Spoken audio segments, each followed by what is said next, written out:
Azman berdiri kaku di dalam bilik kawalan yang sempit dan berbau hapak itu. Matanya tidak berkelip memandang skrin monitor yang memancarkan cahaya kebiruan yang suram. Tangan kanannya yang memegang tetikus komputer menggeletar hebat, manakala peluh sejuk mula menitik dari dahinya. Walaupun pendingin hawa di ruangan itu dipasang pada suhu terendah, dia menekan butang untuk memutar semula rekaman itu. Sekali lagi, memaksa dirinya untuk menyaksikan detik yang tidak masuk akal itu berulang kembali. Pada skrin yang memaparkan sudut pandangan dari atas kaunter, laci uang mesin daftar tunai itu terbuka dengan perlahan-lahan, seolah-olah ditarik oleh satu tangan yang tidak kelihatan. Sedangkan tiada sesiapa pun yang berdiri di situ. Ketika itu, jantung Azman seakan terhenti apabila dia melihat satu kelibat kecil, pantas dan kabur melintas laju di penjuru bawah skrin sejurus selepas laci itu terbuka. Kelibat itu terlalu rendah untuk menjadi seorang manusia dewasa. Namun, pergerakannya terlalu teratur dan bermatlamat untuk dianggap sebagai seekor haywan liar. Azman sadar dengan serta-merta bahwa dia bukan sedang melihat rekaman pencerobohan biasa, tetapi bukti nyata kehadiran sesuatu yang tidak sepatutnya wujud di dunia fisikal ini. Malam itu sebenarnya bermula dengan tenang, seperti mana-mana shift malam yang lain di kedai serbaneka. 24 jam yang terletak di pinggir bandar itu, Azman memulakan rutinnya dengan menyusun stok minuman di dalam peti sejuk, ditemani oleh dengungan perlahan lampu neon yang menerangi setiap sudut kedai dengan cahaya putih yang menyakitkan mata. Di luar dinding kaca kedai itu, kegelapan malam melingkari bangunan tersebut, menjadikan kedai itu seperti sebuah pulau cahaya yang terasing di tengga-tengga lautan gelita. Tiada pelanggan yang masuk sejak jam 1 pagi, membiarkan Azman bersendirian melayan perasaannya sambil mengelap kaunter pembayaran yang sudah berkilau bersih. Masalah bermula apabila Azman melakukan kiraan uang tunai rutin pada pertengahan shift untuk memastikan baki di dalam laci adalah tepat. Dahinya berkerut 1000 apabila mendapati jumlah uang tunai di dalam laci itu berkurangan sebanyak 50 ringgit berbanding rekod jualan yang tertera di skrin. Dia mengira semula uang itu kali ini dengan lebih teliti, menyusun setiap not kertas mengikut nilai. Namun hasilnya tetap sama. Azman Kuba memujuk hatinya bahwa dia mungkin tersalah memulangkan baki kepada pelanggan terakhir tadi karena terlalu mengantuk. Atau mungkin uang itu terselit di bawah dulang shilling. Dia menarik napas panjang. Kuba mengusir rasa panik yang mula menjalar di dadanya, menyalahkan keletihan yang dialaminya sebagai puncak kesilapan itu. Namun, cobaan Azman untuk merasionalkan keadaan itu terganggu apabila dia mendengar bunyi yang aneh dari arah lorong makanan ringan. Ia adalah bunyi tapak kaki kecil yang berlari-lari di atas lantai jubin. Bunyi tap-tap-tap yang pantas dan ringan. Seolah ada kanak-kanak yang sedang bermain kayar-kar di dalam kedai itu. Azman segera mengangkat kepalanya. Matanya melilau mencari punca bunyi tersebut di antara rak-rak yang tersusun rapi. Lorong itu kosong, sunyi sepi, tanpa sebarang pergerakan. Dia memberitahu dirinya bahwa itu hanyalah bunyi tikus yang mungkin terlepas masuk dari longkang belakang.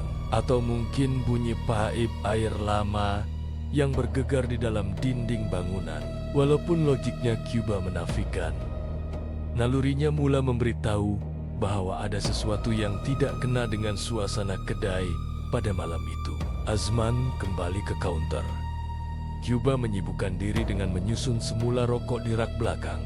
Tetapi telinganya kini menjadi tajam, menangkap setiap bunyi kecil yang memecahkan kesunyian, menanti gangguan seterusnya yang bakal meruntuhkan tembok logiknya. Jam di dinding menunjukkan tepat pukul 3 pagi, waktu yang sering dikaitkan dengan ke muncak kesunyian apabila gangguan-gangguan kecil itu mula berubah menjadi ancaman yang lebih agresif dan nyata. Kesunyian malam itu tiba-tiba dipecahkan oleh bunyi pintu otomatik di hadapan kedai yang terbuka luas dengan sendirinya, diikuti oleh bunyi loceng elektronik yang nyaring menandakan kehadiran pelanggan. Osman segera menoleh ke arah pintu, bersedia untuk menyapa sesiapa sahaja yang masuk. Namun, tiada sesiapa di sana. Pintu kaca itu terbuka luas, membiarkan angin malam yang sejuk menderu masuk. Sebelum tertutup kembali dengan perlahan, belum sempat Azman mengalihkan pandangannya, pintu itu terbuka sekali lagi dan kemudian tertutup berulang-ulang kali, seperti ada seseorang yang sedang bermain-main dengan sensor pergerakan itu. Dengan sengaja, Azman memberanikan diri untuk melangkah keluar dari balik kaunter, berniat untuk memeriksa jika ada kerusakan pada sensor pintu tersebut. Langkahnya terhenti serta-merta apabila dia menghampiri pintu kaca itu dan melihat sesuatu yang membuatkan darahnya berderau. Di bahagian bawah kaca pintu itu, pada ketinggian paras lutut orang dewasa, terdapat kesan tapak tangan yang jelas. Ia bukan kesan kabur, tetapi cetakan tapak tangan yang kecil, berminyak dan kotor. Siluala pemilik tangan itu baru sahaja memegang sesuatu yang hitam dan legap. Saiz tapak tangan itu terlalu kecil untuk manusia biasa, dengan jari-jari yang kelihatan runcing dan tidak normal panjangnya. Osman berundur setapak ke belakang, menyadari bahwa kesan itu berada di bahagian dalam kedai. Bermakna, apa sahaja yang meninggalkannya sudah pun berada di dalam bersamanya. Perasaan diperhatikan kini bukan lagi sekadar bayangan, tetapi satu sensasi fisikal yang menekan.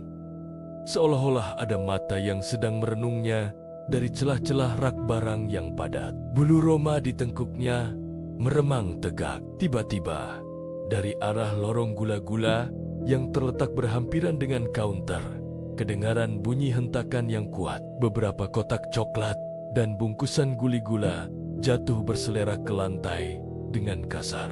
Bukan seperti terjatuh karena tidak stabil, tetapi seperti ditolak atau ditepis dengan tenaga yang kuat dan marah. Azman terpaku di tempatnya, matanya membulat melihat barang-barang yang berterabur itu. Dia sadar dia kini terperangkap di dalam ruang berlampu neon ini, bersama satu entiti yang bukan sahaja wujud, tetapi juga berani menunjukkan kemarahannya. Ketakutan yang mencengkam membuatkan Azman sadar dia tidak boleh terus berada di ruang terbuka itu. Dia tiada pilihan lain selain berlari masuk ke bilik belakang untuk memeriksa kamera litar tertutup. Satu-satunya cara untuk melihat wajah sebenar musuh yang sedang bermain dengannya di dalam kedai yang sunyi itu. Di dalam bilik belakang yang sempit itu, jari Azman menekan ke kunci dengan pantas, memutar kembali rakaman ke masa beberapa menit sebelum gangguan di rak gula-gula berlaku. Skrin memaparkan image hitam putih yang berbutir, menunjukkan kaunter pembayaran yang kosong dan sunyi. Tiba-tiba, dari bawah sudut pandangan kamera, muncul satu tangan kurus dengan jari jemari panjang yang mencengkam tepi kaunter. Osman menahan napas. Matanya terbeliak apabila melihat pemilik tangan itu menarik badannya naik ke atas meja kaunter dengan pergerakan yang sungguh tidak wajar. Sendi-sendi makhluk itu kelihatan terpelecok ke arah yang salah, membolehkannya memanjat dengan kelincahan seekor laba-laba, gergasi, dan bukannya seorang manusia. Makhluk itu bertubuh kecil, seperti kanak-kanak berusia 4 tahun.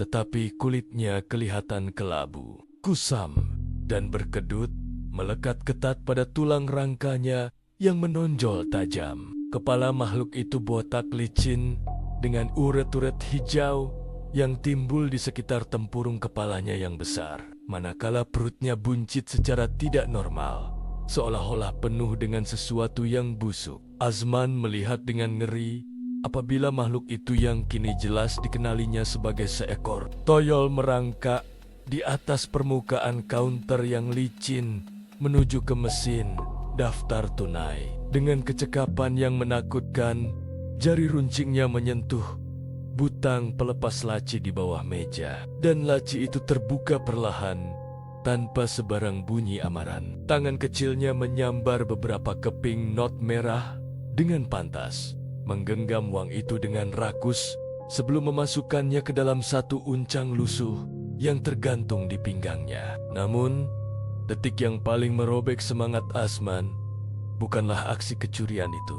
Sejurus sebelum ia melompat turun untuk menghilangkan diri, makhluk itu berhenti bergerak secara tiba-tiba, perlahan-lahan, dengan gerakan leher yang kaku dan patah-patah. Ia mendongakkan kepalanya ke atas, merenung tepat ke arah lensa kamera di siling. Mata makhluk itu memantulkan cahaya inframerah kamera, bersinar putih terang dan kosong, seolah-olah ia sedang menatap terus ke dalam jiwa Azman yang sedang menontonnya di masa hadapan. Mulutnya menyeringai lebar hingga ke telinga, menampakkan barisan gigi tajam seperti jarum yang hitam dan reput. Azman tersentak ke belakang sehingga kerusinya melanggar dinding. Dia menyadari satu fakta yang mengerikan. Rakaman itu baru sahaja berlaku kurang dari semenit yang lalu, dan tiada rakaman ia keluar melalui pintu utama. Ini bermakna ketika Osman sedang menggigil ketakutan di dalam bilik kecil yang terkunci itu, makhluk tersebut sebenarnya masih berada di luar sana. Mungkin sedang berdiri betel-betel di balik pintu bilik itu, menanti giliran untuk bermain dengan mangsanya yang terperangkap. Osman tidak menunggu sesaat pun untuk melihat apa yang bakal berlaku seterusnya. Tanpa berpikir panjang, dia menyambar kunci motosikalnya dan meluru keluar melalui pintu kecemasan belakang, meninggalkan kedai itu terbuka luas tanpa dikunci. Dia tidak peduli lagi tentang pekerjaannya, gaji yang bakal dipotong, atau uang yang hilang malam itu. Itu adalah malam terakhir dia menjejakkan kaki di kedai serbaneka tersebut. Bagi Anda yang bekerja shift malam bersendirian, ingatlah amaran ini. Jika Anda terdengar bunyi tapak kaki kecil di lorong sunyi, jangan sesekali menganggap ia hanya tikus. Jangan lupa tekan butang subscribe untuk lebih banyak pendedahan kisah benar yang menakutkan, dan kongsikan pengalaman aneh Anda di ruangan komen di bawah.